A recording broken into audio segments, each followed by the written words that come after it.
walaupun bari mensosialisasikan niku berbagai macam perdebatan terjadi, tapi alhamdulillah lambat laun kemudian masyarakat paham.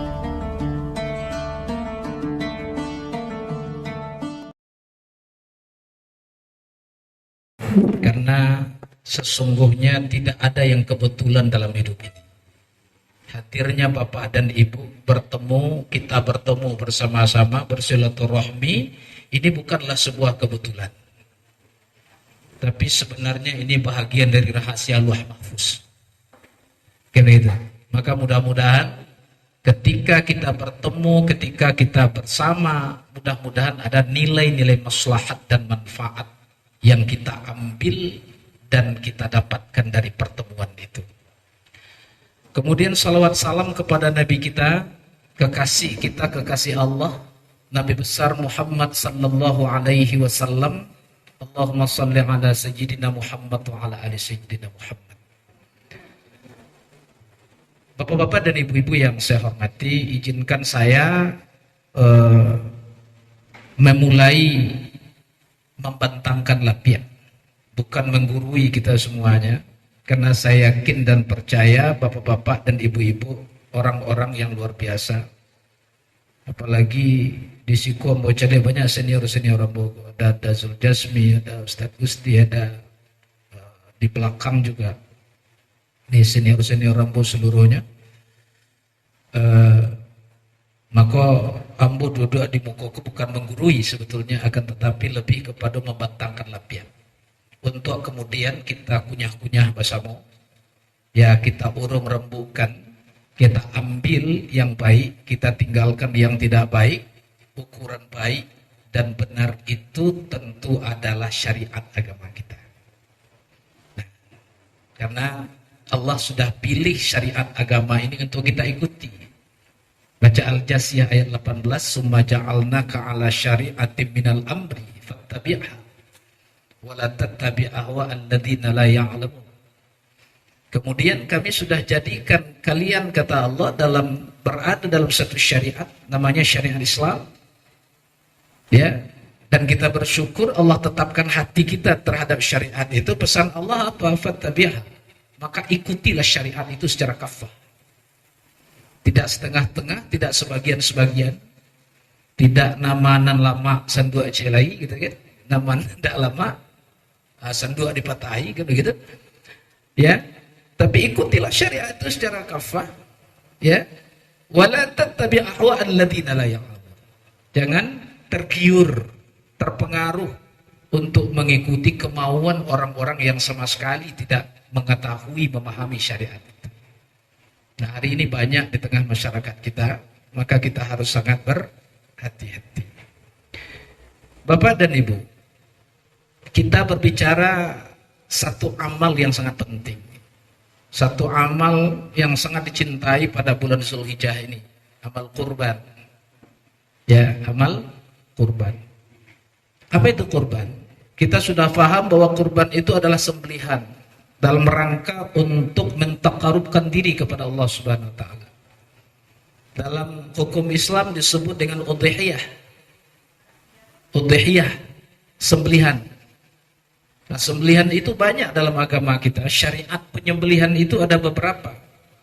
Ada syariah akikah untuk anak yang baru lahir. Kata Nabi, sembelih 1 ekor kambing untuk anak perempuan, 2 ekor kambing untuk anak laki-laki pada hari ke-7 dari kelahirannya, hari ke-14 atau 21. Dalam rangka bersyukur kepada Allah SWT. Yang kedua, ada syariat penyembelihan itu namanya dam nusuk. Dam itu denda. Penyembelihan yang disyariatkan terhadap orang-orang yang melaksanakan ibadah haji dengan sistem haji tamattu. Haji tamattu itu bahasa awaknya haji bersanang-sanang. Ya. Dia lakukan umrah terlebih dahulu, dia haram untuk umrah, dia tahallul, setelah selesai melaksanakan manasik umrahnya, lalu ia haram lagi untuk haji tanggal 8 Zulhijjah di hari tarwiyah. Nah, karena haji tamattu itu, maka dia dikenakan dam nusuk namanya. Disembelih 1 ekor kambing. Di sisi lain, ada syariah udhiyah itu yang dinamakan dengan istilah kurban.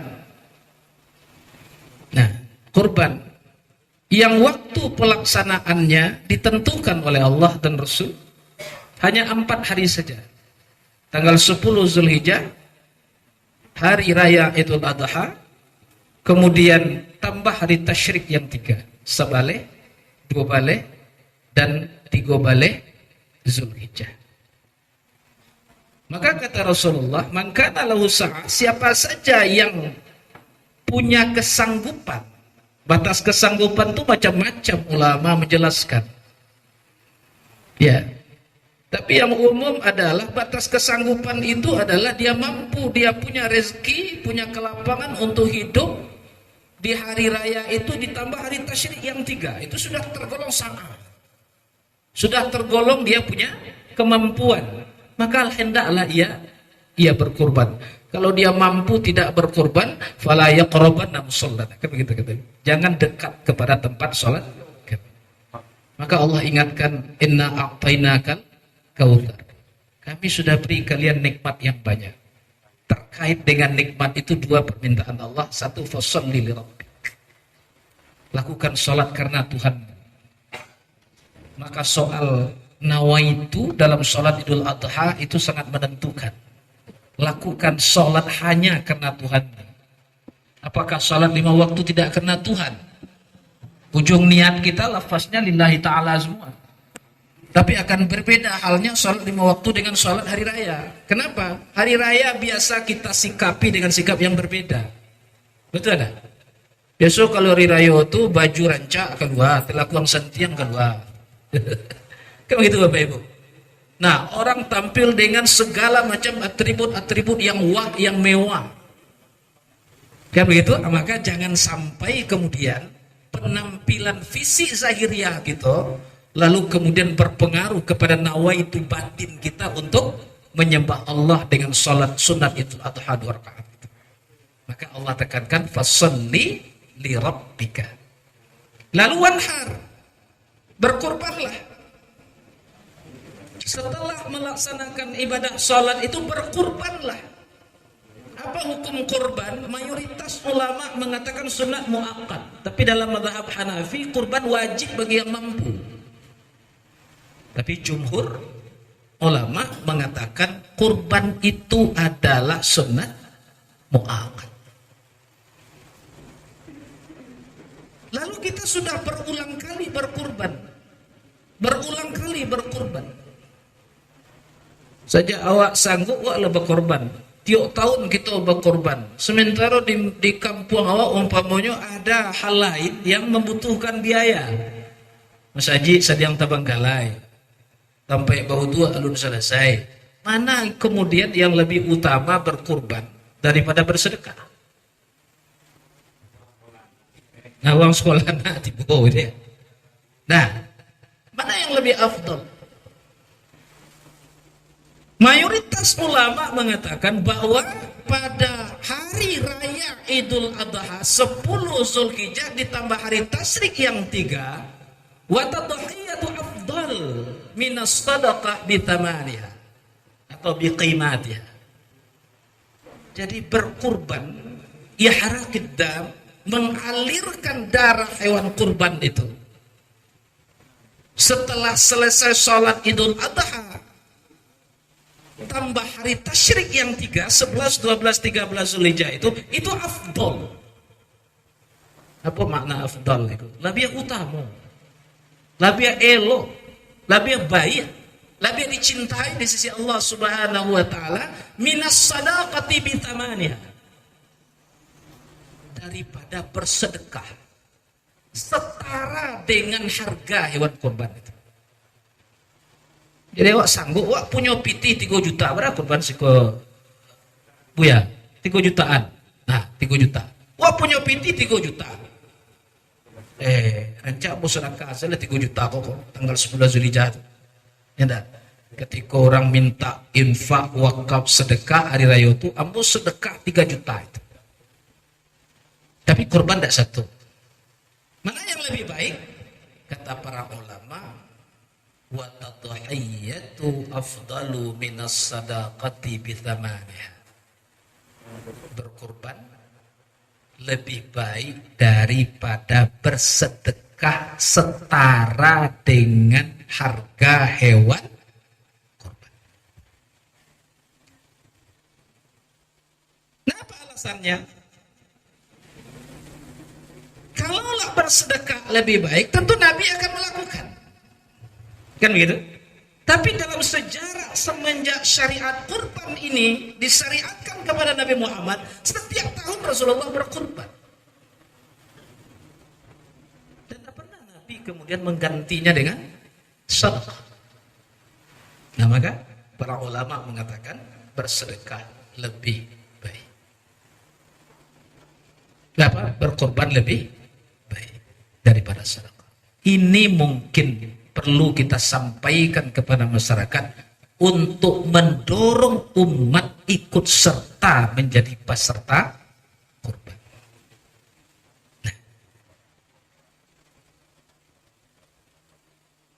Lalu kemudian, kalau kita berkurban itu adalah lebih baik, lalu kurban itu untuk siapa saja? Apakah mesti berkorban itu untuk setiap jiwa satu kurban? Di kampung ambo, bapak ibu orang Malala. Nah, Sumando orang Tilatang Kamang. Ini rumah ambo Pak Kuang. Beliau pernah tugas sudah di kampung ambo di Malala. 7 tahun.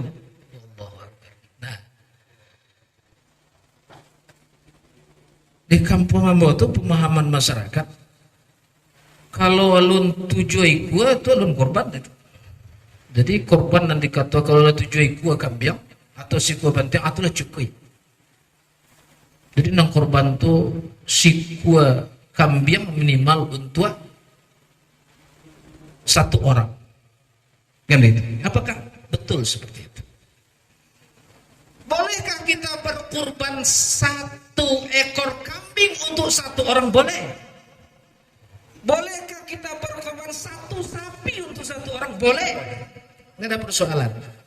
Tapi Rasulullah juga melakukan 1 ekor kambing itu untuk 1 keluarga. Nah, jadi kalau begitu mana yang lebih baik kemudian? Tahun kini suaminya, tahun biswa bininya, tahunan ketibo anaknya nan gadang, tahun celai anaknya nan tengah itu kan, tahun celai anak nan gede. Atau balik lo balik beko, mulai lo suaminya balik istrinya dan begitu seterusnya. Maka yang lebih utama itu sebetulnya adalah berkurbanlah tiap tahun, tapi 1 kurban untuk 1 keluarga, 1 keluarga. Bapak dan Ibu. Lalu beberapa yang penting-penting saja Pak Gua. Dan kalau kita sampaikan detail, kalau ada sebuah kitab Al-Mufassal fi Ahkamil Uhdhiyah, perincian hukum-hukum kurban. Tebal kitabnya ini hampir 190 halaman kalau tidak salah. Dan akan selesai kita bicarakan itu. Kita ambil yang penting-penting saja. Karena secara umum masyarakat sudah melaksanakan bertahun-tahun turun-temurun gitu kan. Ya, termasuk di Palupua, cuman ada beberapa hal barangkali yang belum tersampaikan. Nah, kenapa? Karena tradisi kajian kurban di masjid, mohon maaf, di kampung ambo pun seperti itu, Pak Ketua MUI. Nah, disampaikan di masjid, kan banyak akan fadilah kurban. Betul enggak? Akan enggak? Ya sudah fadilah kurban. Kau korban lah aku jadi kendaraan isu aku kan begitu. Fadilah. Nah, kenapa tradisi kajian kurban itu fadilah yang disampaikan untuk mendorong orang berkurban? Kalau enggak, ada orang enggak berkurban kau gitu, maka didorong. Sementara tidak tuntas kadang-kala. Karena momennya sekali setahun. Kajiannya kemudian tidak bersambung, sehingga kajian kurban itu kebanyakan sebatas kemudian pada fadilah. Lupa awak kadangkala membicarakan bagaimana tata cara pelaksanaannya. Padahal kurban adalah ibadah. Betul tak? Syariat kurban adalah ibadah. Kalau ibadah secara umum, syarat diterimanya ibadah itu satu, nawaitunya lurus. Engkau para ulama mengajarkan niat ibadah apapun ujungnya lillahi. Kalau menyimpanglah lili yang lain maka tidak diterima. Nah, yang kedua, ittiba atau mutaba'ah. Ittiba, apa makna ittiba? Mengikut cara yang diajarkan Rasulullah. Mengikuti cara yang diajarkan Rasulullah. Karena Rasul itu diutus oleh Allah Subhanahu wa taala untuk apa? Untuk mengajarkan kepada umat manusia tentang bagaimana tata cara untuk menyembah Allah.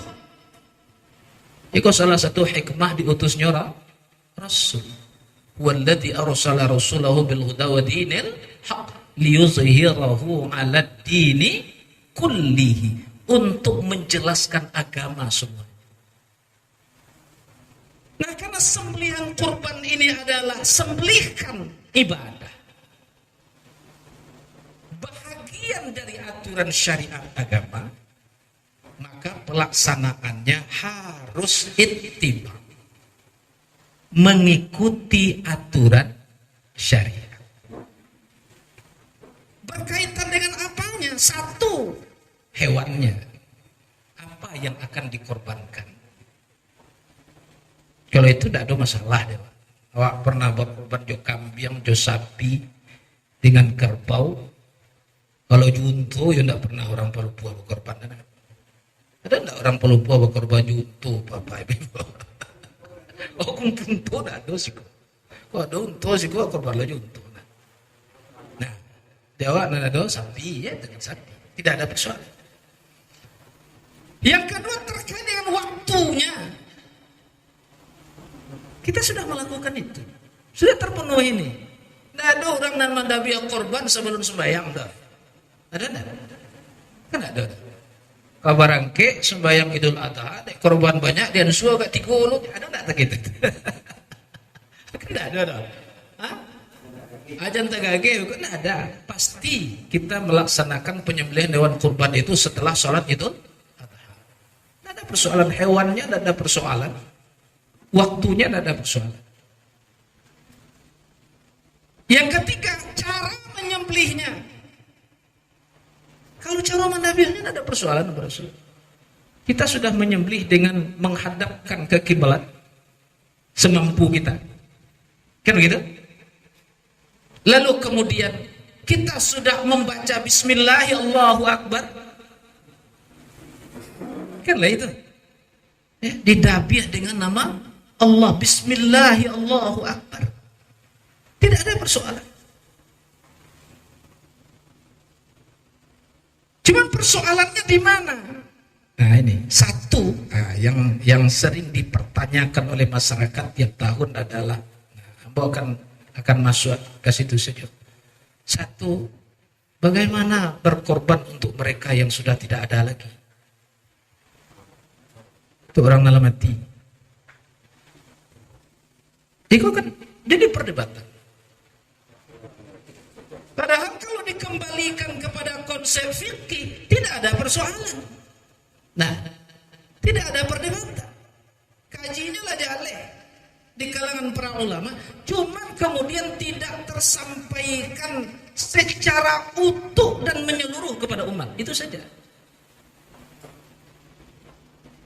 Kadangkala sebahagian kawan-kawan kita, guru-guru kita menyampaikan pendapat, nanya ikuti saja. Nah lain tak sampai. Nampak pakai pendapat kok, ikut saya nak disampaikan, dipupuh ke masyarakat. Nah lain tak disampai-sampai ya. Rupanya jamaah pendapat dan diikutinya itu. Timbullah berbagai macam perdebatan. Padahal etika menyampaikan ikhtilaf, ya, perbedaan pendapat ulama harus disampaikan kasadu alahnya, keseluruhannya. Supaya apa? Supaya masyarakat tidak bingung. Jadi menyampaikan ikhtilaf pun tidak boleh memijak batuang sabala. Kan begitu. Bagaimana sesungguhnya dalam kajian fikih udhiyah tentang berkurban untuk orang yang sudah tidak ada ini, sudah meninggal dunia. Nah, ikhtalafa ahlul ilmi fi hadhihi al-mas'alah ala thalathati aqwal. Sebenarnya kok kamu ditayangkan cuman itu bahasa Arab seluruhnya. Karena sibuk sedang penyelesaian S3 Pak gua minggu patang sedang mendaftar ujian tertutup, jadi tidak sempat lah mengolahnya. Nah, kok kitab saja gitu. Nah, jadi terbagi para ulama kepada 3 pendapat tentang hukum berkurban terhadap orang yang sudah mati. 3 pendapat. Nama nangka dipakai itu terserah awak kau nanti kau. Asalkan jangan dibuat lo pendapat nang kampe kan gitu. Ampun nak pakai nanti kau terus ampun nang kampe dia nang kampe itu dah. Nah, apa itu? 1, al-qaulul awal yajuzu lil hayy, boleh bagi orang yang hidup ayyudhiya an qaribihil mayyit, wa hadza qaulul hanafiyah wal hanabalah wa ta'ifatun min ahlil hadits. Kau pendapat yang pertama, boleh bagi orang yang hidup berkorban untuk kerabatnya yang sudah mati. Boleh. Ya. Dan ini adalah qaul pendapat dari siapa? Hanafiyah. Hanafiyah itu siapa? Para ulama pengikut mazhab Hanafi. Wa Hanabalah. Hanabalah aku siapa? Pengikut mazhab Hambali. Wa ta'ifatun min ahlil hadits, dan satu kelompok dari ahli hadis, para muhadditsin, para ulama hadis. Nah, ini qaul yang pertama. Jadi pendapat yang pertama itu boleh berkorban untuk orang nan lah mati. Boleh.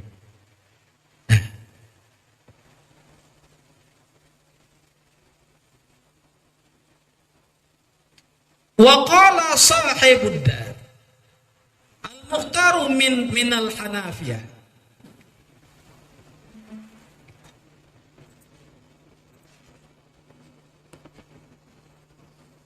ya terlalu panjang ini kalau kita baca ibaratnya. Tapi siapa kemudian yang mendukung pendapat ini? Ya, itu saja.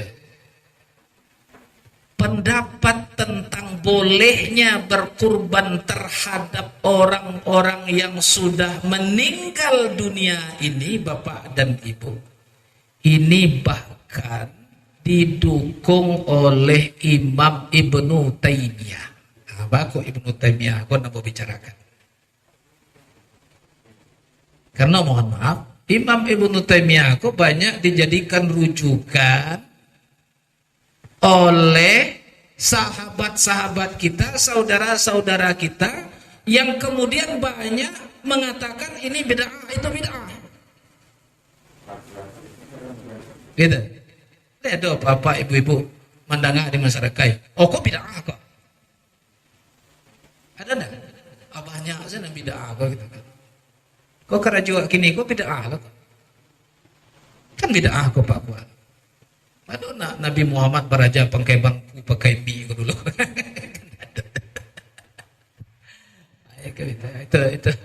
itu seloroh saja gitu kan. Nah, jadi sandarannya siapa Ibnu Taimiyah? Tapi dalam persoalan berkurban terhadap orang yang sudah meninggal dunia ini, Imam Ibnu Taimiyah justru berpendapat boleh, bahkan kata beliau afdal. Wa tadhiyatu 'alal mayyit, berkorban terhadap orang yang sudah meninggal dunia, qarib yang sudah meninggal dunia, itu kata Imam Ibnu Taimiyah, afdalu bis sadaqati bi thamaniya, bahkan lebih utama daripada basidakah, setara dengan balik hewan kurban itu. Dulu orang gaya awak dari bangsa ini tidak terlaki berkorban dah. Ya nah, ini awak lagi tekana dia awak, tekana orang gaya berkorbankan lah nyobanya. Gitu. Nah, mana elok bersedekah sagadang hewan kurban tu puluh untuk orang gaya tadi. Bahkan kecil Imam Ibnu Taimiyah di bulan Zulhijjah, kan khusus 10 bale, 2 bale, 3 bale Zulhijjah, karena kurban itu kan sampai hari itu nya. Ya, di tanggal nan ampe itu, di hari nan ampe itu, kecil Imam Ibnu Taimiyah bak korban justru lebih utama. Nah, gitu. Ini satu qaul. Satu pendapat. Nah, pendapat yang kedua.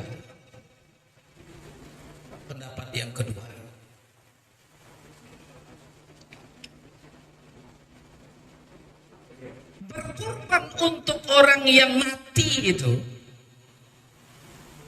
adalah makruh. Ini pendapat ulama-ulama Malikiyah. Para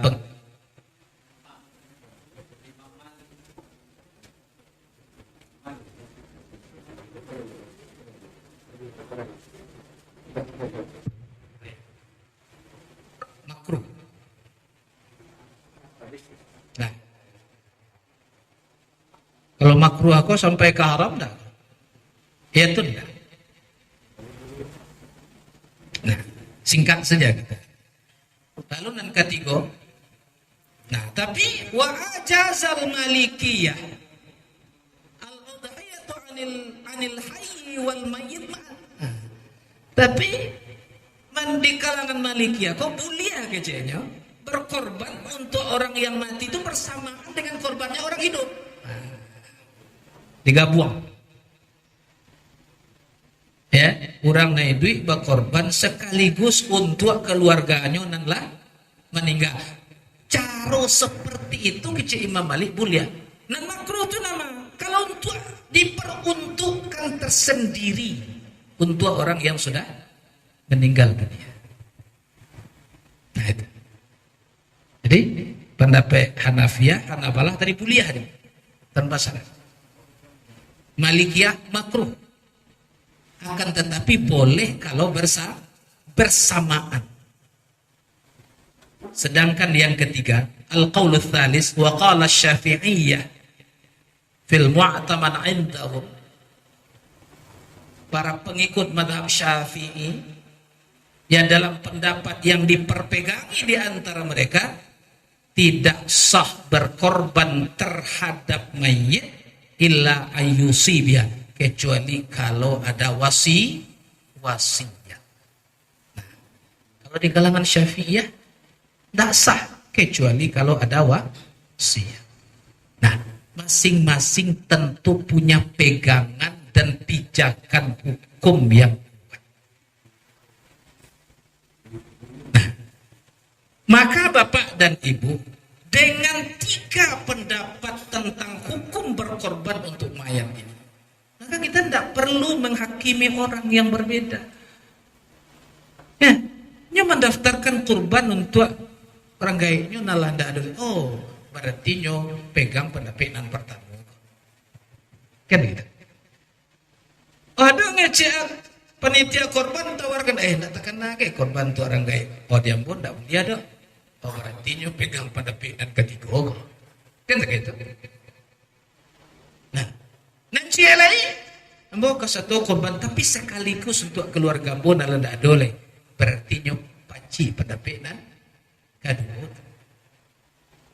Kalau dikembalikan kepada ketentuan seperti itu, kan aman. Nah, tapi kalau di pijaan batuang sebelah tadi, satu pendapat sejauhnya dipakai, dan lain dianggap dado, bisa bercakap orang sekampung. Ini Bapak dan Ibu. Nah ini yang pertama, persoalan yang pertama. Kemudian persoalan yang kedua biasanya. Nah, ini yang apa? Yang sering jadi masalah. Apa? Terkait dengan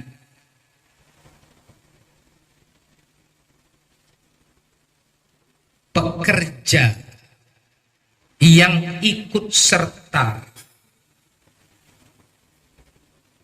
menjadi penyelenggara penyembelihan dan pengelolaan hewan kurban itu. Karena do di tengah masyarakat awak ko pamiyo jariah yo menentang dunia. Betul tak? Ya. Nah, untuk itu kita baca sebuah hadis Rasul sallallahu alaihi wasallam. Nah, tadi kita sepakat di awal ibadah kok diterima oleh Allah tuh syaratnya pada tadi secara gadang-gadang ada setidaknya dua itu ya. Satu, niatnya lurih lillah wa ma umiru illa liya'budullaha mukhlishina lahuddin. Dan kedua, mengikuti cara yang diajarkan oleh Rasulullah. Ada yang ketiga sebenarnya itu didasari oleh keimanan kepada Allah. Kalau tidak beriman awak tentu tidak mungkin awak berkorban. Kan gitu, lah pasti itu. Nah, kalau orang Islam berkorban pasti beriman itu. Gitu. Nah, orang jahiliyah dulu lah hijau berkorban. Orang jahiliyahnya berakikah.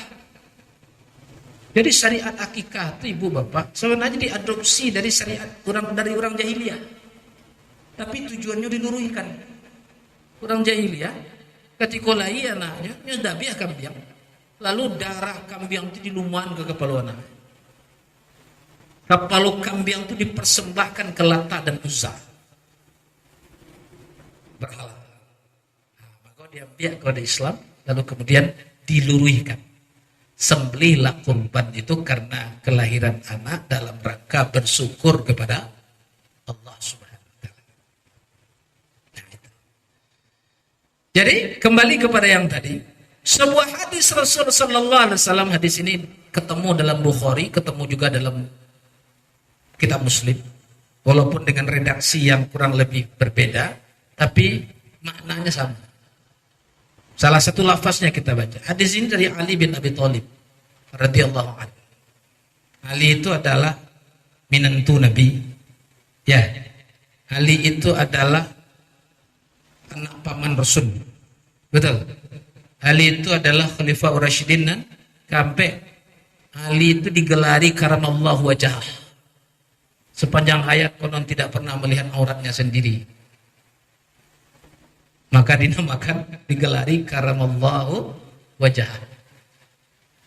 Ali itu adalah pintu gerbang ilmu Rasulullah. Jadi kalau orang ingin bertanya, Pak gua tentang ilmu Rasulullah, saya ditanya orang, hak Imam Ali bin Abi Thalib. Luar biasa orangnya. Nah, Ali radhiyallahu anhu. Nah, di sini dari Ali radhiyallahu anhu. Qala amarani Rasulullah sallallahu alaihi wasallam an aquma ala budnihi fa aqsima jilalaha wa juludaha wa amarani alla wa'tiyal jazzara minha syai'an wa qala nahnu nu'tihi min indina. Aku hadis ko sahih, bakal muttafaq, disepakati ini kesahihannya. Tidak ada khilaf di kalangan para ahli hadis terkait dengan status hadis ini. Dari Ali radhiyallahu an, dia berkata, Rasulullah sallallahu alaihi wasallam memerintahkan kepadaku untuk mengurusi hewan kurbannya. Basawa kininyo panitia kurban. Jadi Ali bin Abi Thalib diangkat oleh Rasul sebagai panitia kurban. Gitu. Lalu kemudian aku bagikan jilalnya Jilal itu ada. Pelana. Kalau di kudo pelana namanya. Kalau di untu ada. Ada aleh sampai dua orang di atas. Jo itu di bagian dek Ali bin Abi Thalib. Wa junudaha, kulitnya. Jadi komplit dibagi atas perintah Rasulullah kepada Ali. Hewan kurban yang dikelola itu bagikan kulitnya, dagingnya, termasuk pakaiannya. Pakaian ini makasih ikut tampai dua, karena korban di zaman itu apa unta ya. Tampai dua orang dia punggung unta itu. Bagikan itu. Nah, wa amarani, dan Rasul kemudian memerintahkan kepada aku Allah waqtiyal jazzarash minha syai'an, agar aku tidak memberikan sedikit pun minha, dari bahagian hewan kurban itu, sebagai upah. Waqala, apa yang diterima dari Nabi itu oleh Ali bin Abi Thalib, lalu kemudian ditambah keterangannya di belakang. Waqala, Ali bin Abi Thalib mengatakan, nahnu nu'tihi min indina. Kami, kan panitia kurban yang diketuai oleh Ali bin Abi Thalib tadi, kami nu'tihi min indina, menyediakan upah itu dari harta yang lain, harta kami yang lain. Aponan dikeluarkan ketentuan hukum penyembelihan kurban, pengelolaan kurban dari hadis ini oleh para ulama. Satu, hewan kurban itu harus dibagi habis. Gitu. Harus dibagi habis. Bahkan kalau ketika disarahkan menjadi korban itu untonya pakai pelana, gitu, pakai tampe dua, jo tampe dua dete punggung unto itu dibagi. Kalau kulitnya, dagingnya dibagi habis. Maka persoalan yang muncul biasanya terkait dengan perintah membagi habis itu, bagaimana dengan kulitnya? Kira gitu? Itu persoalan. Nanti kita sampaikan. Yang kedua, terkait dengan upah penyelenggara. Tukang jagal. Tukangan namanya tukang dabiah. Dapat upah. Panitia dapat upah karena jadi menentang kuliah tadi. Bolehkah panitia, tukang jagal, tukang sembelih ini dapat upah? Boleh. Boleh hanya dapat upah. Dapat upah tidak dilarang karena melakukan satu pekerjaan. Maka kalau terjadi perjanjian ijarah namanya kalau di dalam fikih muamalah, maka ujrohnya itu harus diberikan sabalun karim.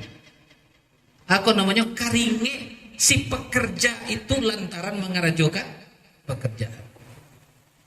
Waqtul ajira ajrahu qabla ayakhifa araquhu, kata Nabi. Berikan upah orang dan bakarajo itu sabalun karim aja, cucuran karingenya lantaran mengerajuan karajuan. Maka manahanan upah dah kuliah. Ada tukang mengarajuan rumah, lah 3 kali lo untuk rumah berganti, upah membuat rumah dibayar aja lah itu. Nah, anda boleh hutang, upah yang tidak dibayar jadi hutang.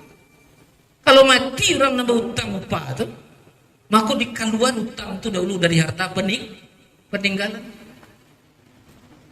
Kan gitu.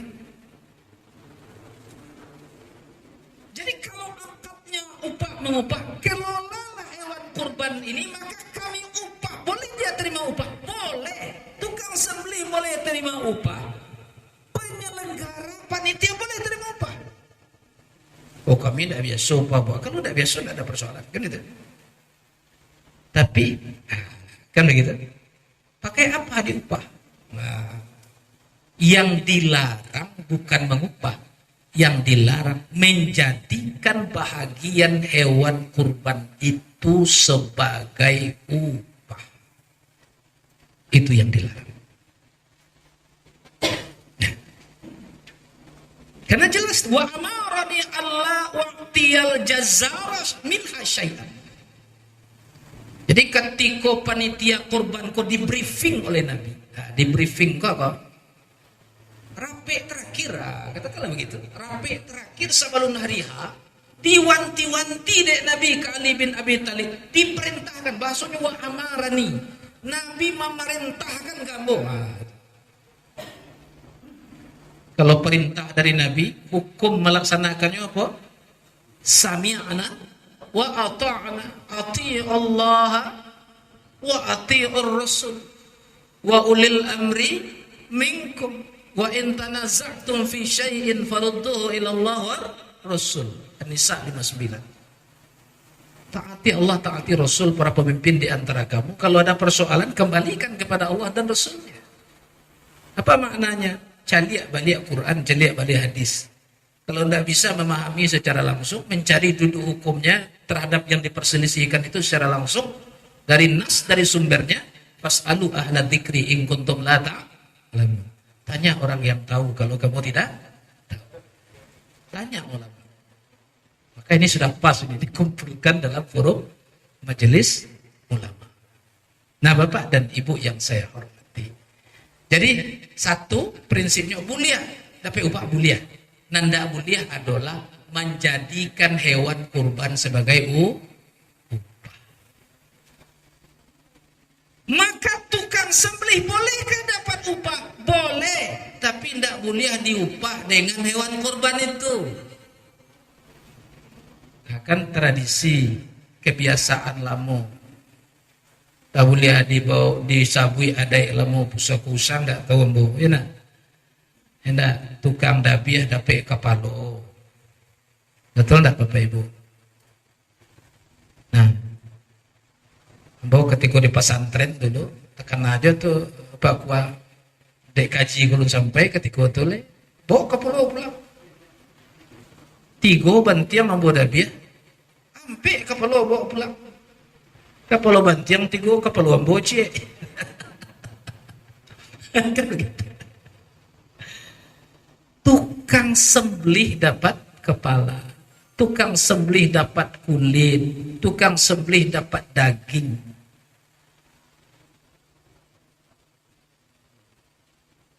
Nah, iya masa iyo Ustaz. Mandabia orang di laman anyiannya sejuna dapet dewa. Tentu tidak mungkin dah. Iyo tuh. Tapi ini sembelihan syariat. Sembelihan ibadah. Ibadah. Kalau ini sembelihan ibadah, tentu harus dikembalikan kepada aturan yang mengatur ibadah itu. Siapa? Syariat. Siapa syariat itu?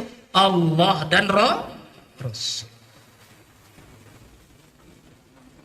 Gitu. Nah, jadi tukang sembelih termasuk pekerja tidak boleh berdasarkan hadis ini, dan tidak ada khilaf di situ sebenarnya. Mendapat sorenya tidak boleh lagi yang berasal dari bahagian hewan korban. Walaupun barik mensosialisasikan itu, kan berbagai macam perdebatan terjadi, tapi alhamdulillah lambat laun kemudian masyarakat paham. Harus agak tuntas. Itu sudah 2 tahun jalan keluarnya. Kalau itu tidak boleh, maka bisa pakai jalan keluarnya banyak uang. Atau satu menurut nan biasa bisa diwanupahi seperti kebijakan Ali bin Abi Thalib membantai korban ini Kalau si gua kambing itu korban 3 juta umpamanya, maka diminta 3 juta seratus pun untuk upah tukang dabi, upah tukang karjo. Kebiasaannya seperti itu, ya sudahlah, kan bisa awak biasa Ustaz. Di Bali lo bantiang kete. Nah di kampung Ambo alhamdulillah di Malawak, Papua, di Cempaka, lah 2 tahun ke belakang ya di kalangan kita beri upah dengan uang para pekerja. Jadi ujung nan diminta lebih tadi, tapi tentu dikomunikasikan dengan baik kepada peserta korban. Nan syarat iko untuk menanggulangi segala biaya yang muncul karena penyelenggaraan korban. Nah, maka adi balian bantiang kete itu didabiah lalu dibagi dagingnya. Nah, kalau begitu, itu jalan keluar yang tidak merusak yang biasa, tapi syariat tidak dilanggar. Nah, begitu. Nah, itu terkait dengan upah. Kalau di kerajaan juga Ustaz, kan itu. Ketika Nabi sudah melarang, nah, dalam kaji usul fikihnya, kalau nahi itu al-aslu fin nahi lit-tahrim. Jadi hukum non paling asal, kalau ada larangan dari Nabi, hukum melaksanakannya tentu tidak boleh. Kalau ada perintah, Ali tadi dapat perintah wa amaroni, diperintah oleh Nabi. Kalau diperintah, al-aslu fil amri lil wujub. Hukum asal perintah itu wajib.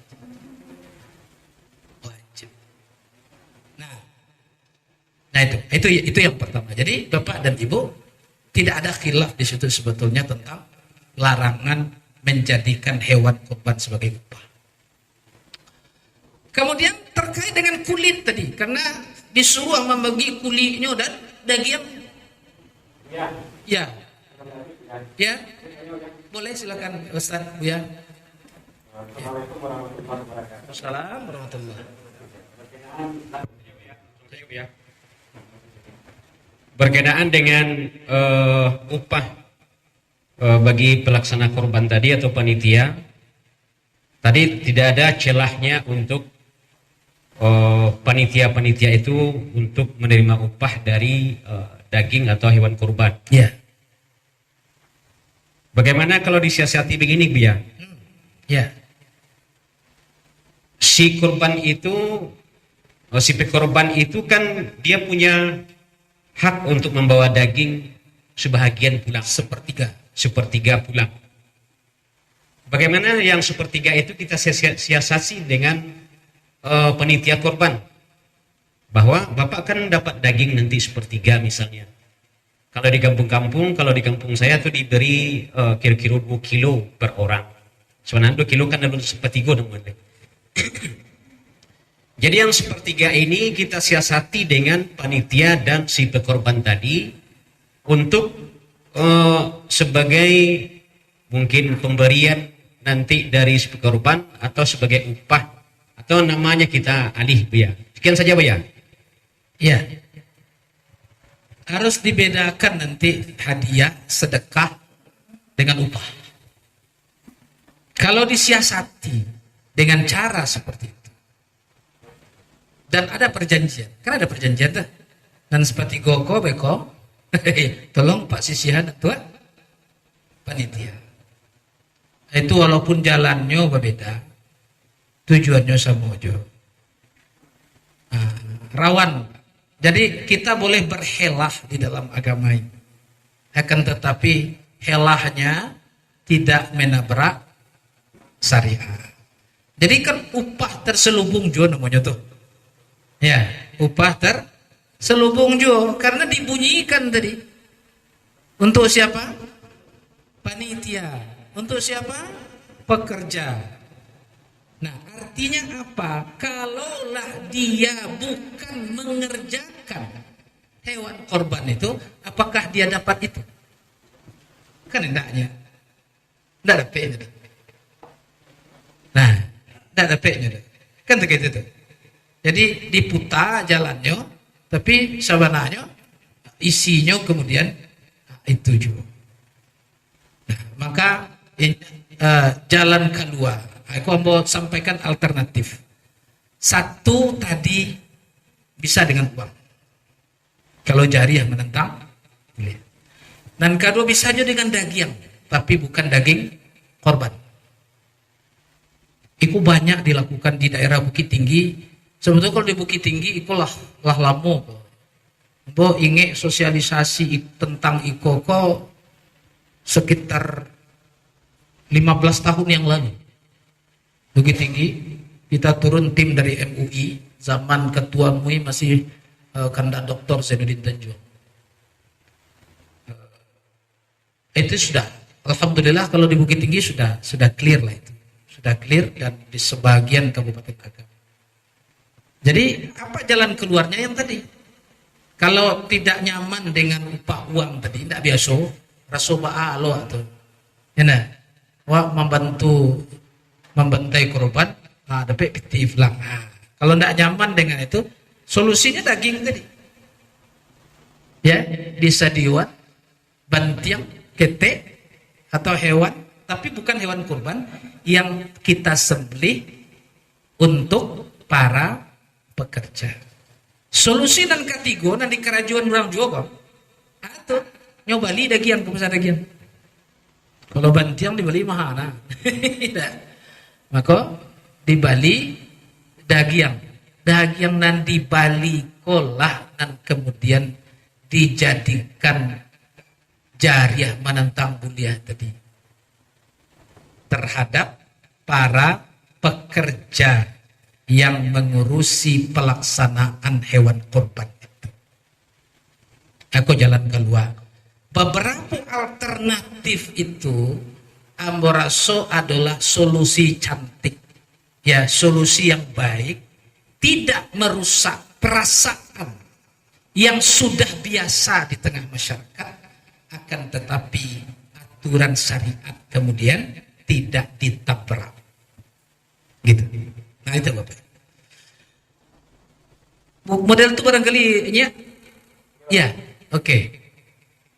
Kita lanjut persoalan hadis tadi terkait dengan kuli. Aku banyak aja di masalah. Kuli kok deknya terbatas tidak sebanyak daging. Maka kalau diagiah dibagi selalu tepat tangan seorang. Kok tapi di orang kapau ya selesai dia boleh jaga. Tapi kok dapat di orang nanda pandai maulah. Ke belakang penyon lain puluh yang bersaki. Lalu bagaimana? Sebetulnya tidak ada kendala kalau kita mau. Apa itu? Kalau mubazir diberikan selebar telapak tangan, sakete bagi baca banyak bagi membuat tadi. Ya kenapa kemudian tidak diberikan lebih dari itu? Bagian salai kurang, ke fakir miskin. Nah, bagian salai kayaknya. Atau salai untuk orang. Bagaimana dapat dia dijualnya Ustaz? Bolehkah mustahiq kurban yang miskin? Nah, ini kok berbeda kok? Mustahiq kurban yang miskin setelah dia dapat daging hewan kurban, bahagian hewan kurban itu menjualnya boleh. Berbeda dengan mustahiq yang kaya. Orang kaya boleh dapat daging kurban? Boleh ya. Tapi sifatnya berbeda. Kalau orang kaya diberi daging kurban itu namanya hidangan untuknya. Tidak boleh hanya nyata sarufkan dah. Tidak. Ada orang kaya umpamanya dapatnya 10 kantong daging, darah tinggi lah kan. Dia jual sih kok. Anda boleh ada kalau orang kaya. Tapi kalau orang miskin, ya, kemudian dapat dia bagian hewan kurban itu,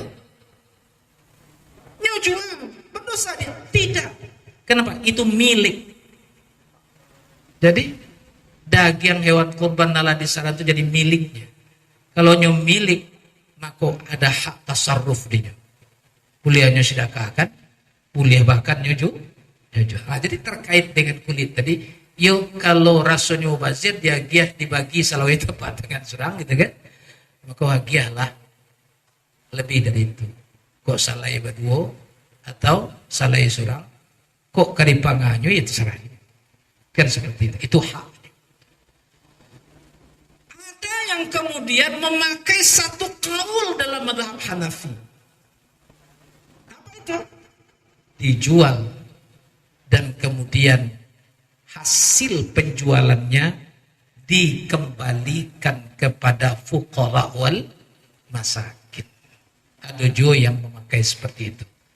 Tapi pakailah alternatif dan kedua itu kalau nan pertama itu ketika dilaksanakan ternyata umpamanya mungkin menimbulkan fitnah.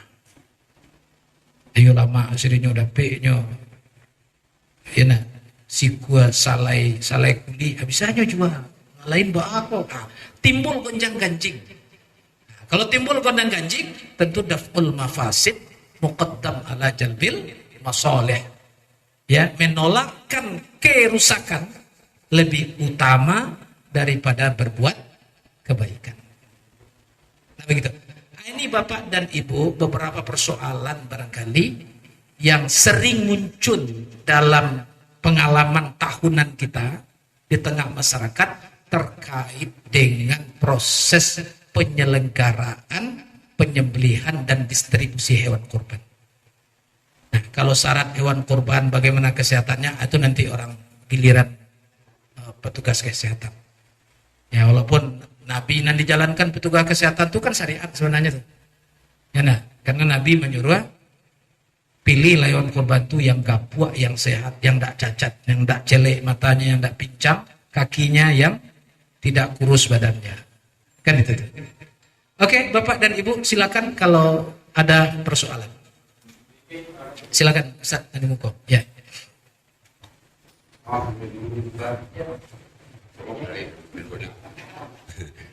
Assalamualaikum warahmatullahi wabarakatuh. Kenalan nama Ambo Maizar. Dapat galah Datuk Arjuna Panjang. Dia anak menekat. Dia mau buat tanya setiap Ustaz. Mengenai tadi kurban, mengenai kuli. Kami melaksanakan lah sejak mau jadi jorong lah sebalai kali babagi kulinya. Sebalai tahun memang babagi. Tapi tiba kambing bama baginya Ustaz. Masuk aja bulunan lama lah ya. Itu kami tanya kat itu dia yang kurang indah durang. Itu baca rohnya tentu dak ada lo kurban durang ko biku itu pertemu Pak. Kuli no. Kuli tiba kuli. Saya campur saya salai bulu itu udah lama lagi yang kambing oleh. Akama kali campur kali yang bagian tentu dak cukup loh. Itu mengenai tadi kulinya harus dibagi serinya. Itu mengenai apa le Ustaz? Apa bedanya? Aku mendenceng sekali Ustaz. Bedanya kami tahun kini keliru Ustaz. Patang bulan kini ada kekah masuk ke panitia kurban di kami. Anu kurban kekahnya bola paniku kambing dijadiannya jauhi si kuah. Tentu kuala kalau kami panitia mencari kerambia itu hampir 3 waktu kami cari kerambia dan kata nak panggil pemalin. Nah itu pertama. Jadi baca rohnya bedanya antaranya kekago. Kalau bisa kodagi yang kami bagi atau sama masak. Kalau kecil orang banyak sama masak tu kami mulai lepas. Nah, itu contoh tu. Itu memang lah itu Pak Buak pimparan sekitik. Kini lah bagi kami paparan. Lah cukuian, lah panuh rasanya mungkin yo kalau nak simpan kedua ketiga tentu masuk aja dalam bilik ko. Jadi dalam pertanyaan gini ko, nangka kami bagi ko, korban kami si kuat apa begini. Mana saya lah banyak kami panuh ko. Anak korban ko kami cari ko besar apa ko. Itu makasih. Maksudnya assalamualaikum warahmatullahi wabarakatuh. Waalaikumsalam warahmatullahi wabarakatuh. Baik. Supaya tidak lupa-lupa kita selesaikan dari nyak dulu. Satu, bagaimana kalau kulitnya adalah korbannya adalah kambing? Ya, tentu kalau kulit kambing kan tidak lazim lo dimakan orang mana. Kan tidak lazim dah. Anda dari zaman Rasulullah kita baca kulit kambing itu memang tidak dimakan, walaupun yo halal. Tapi kemudian jadi sama digunakan untuk berbagai macam kepentingan. Nah, untuk sepatu, untuk kalau di awal untuk tabuah gitu kan, untuk ale, untuk arbana gitu kan. Nah, makanya seperti itu. Nah, kalau kemudian tidak bisa dibagi karena memang tidak bisa dimakan, tapi kan bukan berarti tidak dimanfaatkan. Nah, itu yang penting. Ya, dimanfaatkan. Nah, maka pemanfaatannya tentu sesuai dengan bendanya. Kalau kita membagi kulit kambing tentu tidak sama dengan kulit sapi. Kalau kulit sapi bisa untuk dimakan. Kulit kambing walaupun mulia dimakan tapi tidak lazim dimakan orang. Maka manfaatkanlah untuk maslahat, untuk yang baik. Nah, begitu. Itu prinsipnya. Kemudian nan kedua terkait dengan apa perbedaan akikah dengan kurban. Akikah. Akikah itu sembelihan karena kelahiran anak. Sembelih untuk anak laki-laki 2 ekor kambing, untuk anak perempuan 1 ekor kambing pada hari ke-7, ke-14 atau 21 sebagai tebusan. Kan begitu tuh. Karena setiap anak itu kata Nabi tergadai dengan akikahnya. Tak gadai itu tidak sama juga pegadaian. Nah, tergadai itu maknanya dia berpotensi untuk diganggu oleh setan. Nah, maka akikah itu sebenarnya salah satu kiat untuk melindunginya. Sekaligus dalam rangka bersyukur kepada Allah Subhanahu wa taala. Jadi 2 laki-laki, cewek perempuan. Tapi perbuatan Nabi, ternyata Nabi mengakikahkan Hasan dan Husain, 2 orang cucunya, masing-masing 1 ekor kambing. Jadi kalau begitu akikah anak laki-laki 2 ekor kambing afdal, 1 ekor kambing cukup. Akikah anak perempuan 1 ekor kambing cukup dan afdal. Nah, gitu. Jadi kalau ada orang makikahkan anak laki-lakinya suku kambing ajan dipakai cian dulu gitu. sudah benar itu menurut syariat. Kemudian jadi perbedaan itu kalau akikah disembelih pada hari yang ke-7, 14/21. Sedangkan kurban disembelih pada hari raya Idul Adha. Sebagian ulama mengatakan Idul Adha disebut sembelihan udhiyah itu karena pelaksanaannya waktu duha. Waktu duha. Ya, maka disebut dengan udhiyah. Disembelih waktu duha. Ya, karena diperkirakan orang selesai di waktu duha itu salat Idul Adha. Nah, jadi disembelih pada tanggal 10 Zulhijjah setelah salat Idul Adha sampai kepada hari tasyrik yang ketiga sabalun terbenam matahari tanggal 13 Zulhijjah. Dari sisi waktunya berbeda antara akikah dengan kurban. Itu. Berikutnya dari sisi jumlahnya beda juga. Akikah itu sehari dijelaskan oleh Nabi untuk anak perempuan 1 kambing, untuk anak laki-laki 2 kambing.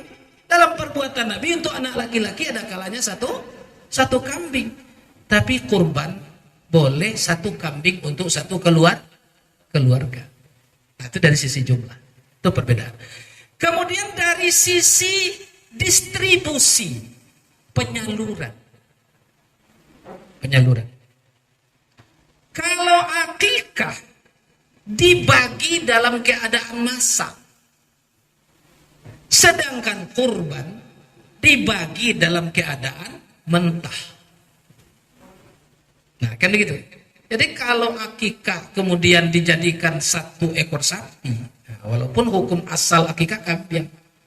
Kalau kurban, walaupun ada ulama yang membolehkan ya. Nah, membolehkan kalau 7 kambing kau akikah aku beli hendak digantinya sapi. Nyokiaskan ke kurban. Ada yang membolehkan. Tapi hukum asal kurban dengan akikah berbeda. Kalau mau pribadi kok pribadi? Ya, pemahaman apa? Sepanjang bisa diamalkan menurut hukum asalnya, amalkanlah menurut hukum asalnya. Apa hukum asal akikah itu? Kambing. Sedangkan hukum kurban ada alternatif. Kan begitu? Jelas dalam hadisnya. 1 ekor sapi, 1 ekor unta setara dengan 7 kambing. Kan begitu? Sedangkan hadis tentang akikah tidak ada alternatif seperti itu. Cuman ulama yang membolehkan mengganti sapi kalau 7 orang dikiaskan kepada kurban atas persamaan. Apa persamaannya? Sama-sama syariat penyembelihan. Syariat udhiyah. Cuman sebab penyembelihannya berbeda. Nah, maka kalau bisa diamalkan menurut asal, ya amalkan menurut asalnya. Tapi bukan berarti yang menggabungkan 7 ekor kambing akikah jadi 1 ekor sapi salah, tidak. Nah, cuman perbedaannya kalau akikah dibagi dalam keadaan masak. Itu konsekuensi. Perbuatan Nabi dalam melaksanakan itu tentu harus diikuti. Ya, jadi memang harus dimasak. Gak begitu, sampaikan kepada yang berakikah. Nah, itu perbedaannya. Nah, kemudian waktunya berbeda. Kalau kurban hanya 4 hari itu. Kalau akikah bebas. Ya, hari ke-7 dari kelahiran. Bulannya bisa beda-beda. Kan begitu? Tapi kalau kurban tidak sah dilakukan di luar hari nanampe itu. Tidak sah. Nah, kayak gitu. Gitu. Apa tadi yang terakhir? Itu kapak kuah tadi ya nak.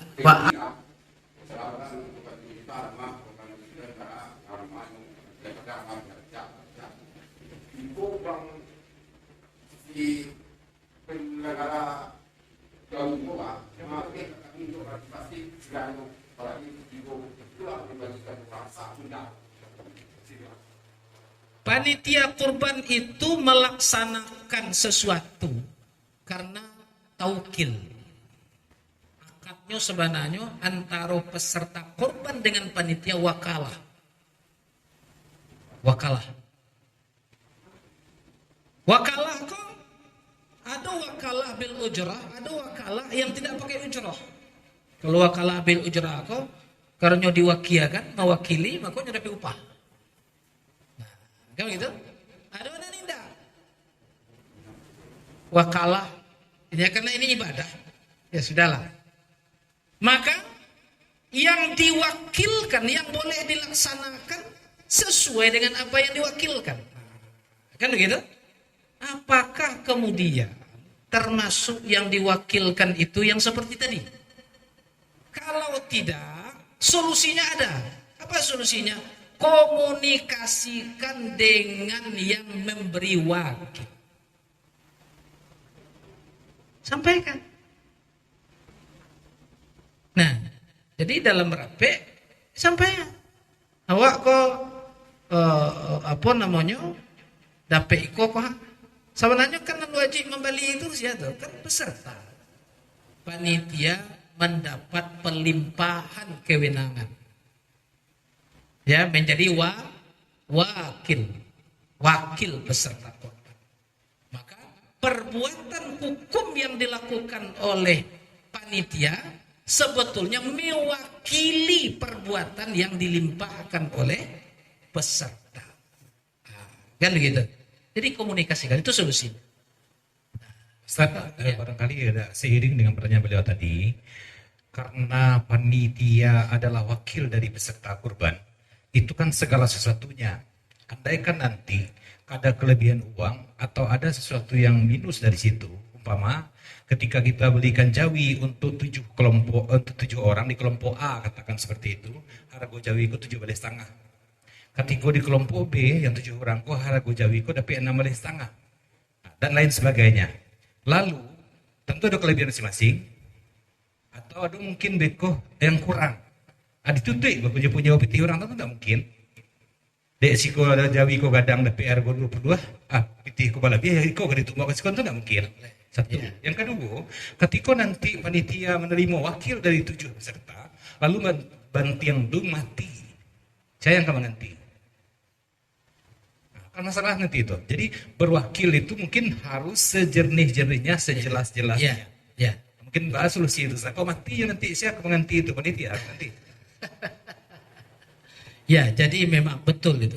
Kalau akad wakalah itu harus tersebut dari saat A sampai Z, apa yang diwakilkan dan apa yang bersedia si wakil tadi menerima tauliah itu. Jadi sepakati. Maka solusinya sebenarnya inventaris lah segala kemungkinan yang terjadi terkait dengan pelaksanaan kurban itu, sampaikan secara transparan kepada para peserta kurban, lalu minta mereka mewakilkan. Nah itu solusi cantik gitu. Jadi orang kok dikumpulkan dulu sebelum penyembelihan, lalu disampaikan seluruhnya. Dan nanti kalau ada risiko, nanti mereka tahu dan mereka berilah-rilah. Iya, Nah, kalau memang itu kenyataan, ya udah. Kami memang nerimo. Atau kalau itu enggak, kalau ganti panitia siap mengganti. Baik Bapak dan Ibu, mungkin waktu kita agak cukup terbatas, masih ada 2 materi lagi. Kalau masih ada pertanyaan kita buka 1 lagi, atau kita lanjutkan ke materi kesuan berikutnya. Silakan.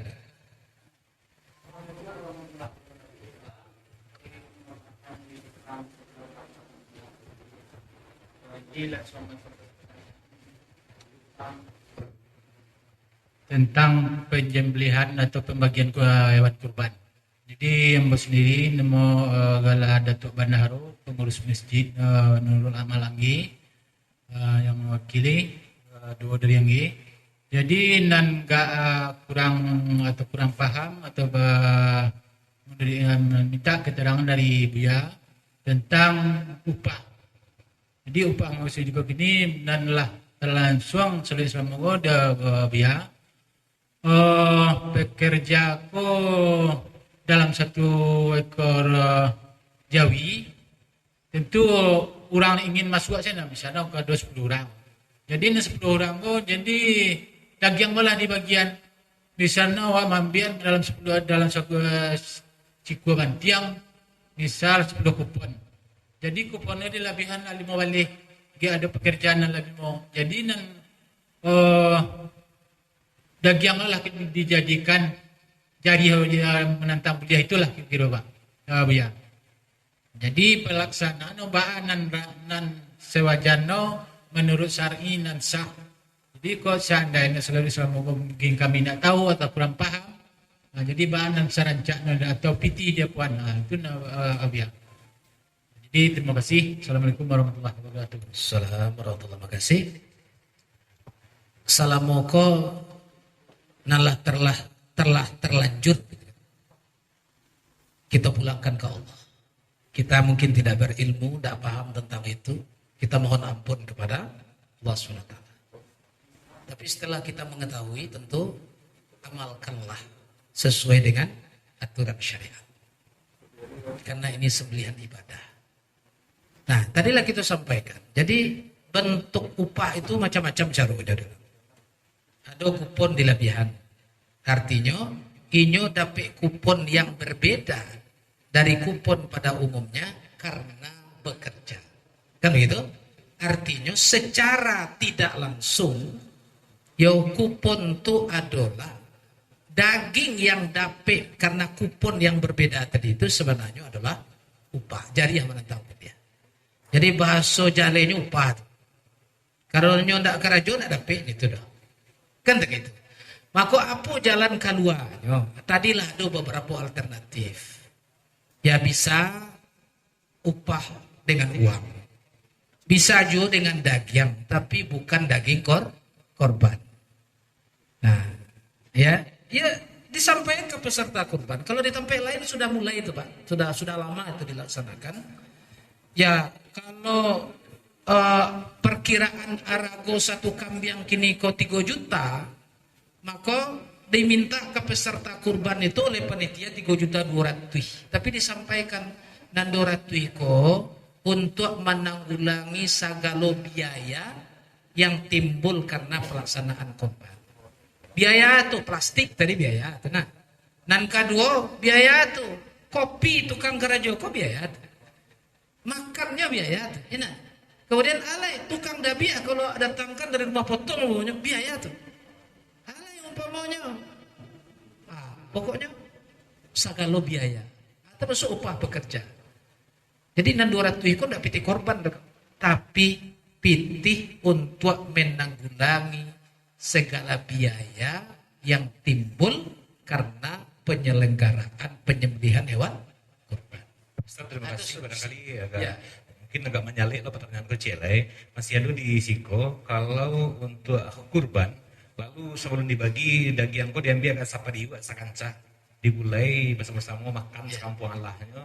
Itu kira-kira atau satu yang kedua atau dibawa lo daging kau dimasukkan ke kulkas lo untuk khatam Al-Quran. Nah, ada 3 hari orang khatam Quran tetap lo dari kurban. Terima kasih saya. Ya, yang berhak memberikan itu adalah yang punya korban. Gitu kan? Fakulu minha wa at'imul qani'a wal mu'tar. Khitab ayat itu kasihan. Kau orang dan berkorban. Makanlah sebagian hewan korban dan engkau korbankan tuh. Agak gitu tuh. Dan berikanlah sebagiannya. Nah, dalam hadis Ahmad kalau tidak salah, fakulu wa at'imu wadakhiru. Makanlah sebagiannya, sedekahkan sebagiannya, simpan sebagiannya. Nah, maka ada ulama yang ngincian daging korbanku bagi 3 salah. Sepertiga untuk dimakan dia, sepertiga untuk sedekahan, sepertiga untuk disimpan. Nah, gitu. Nah, ada yang membolehkan seperti itu. Tapi kalau di kerajuan itu dia masyarakat itu timbul fitnah. Bu tiga untuk hanya saya gitu.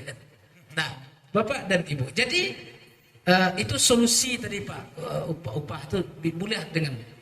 Ya, tunggu ya. Yuk.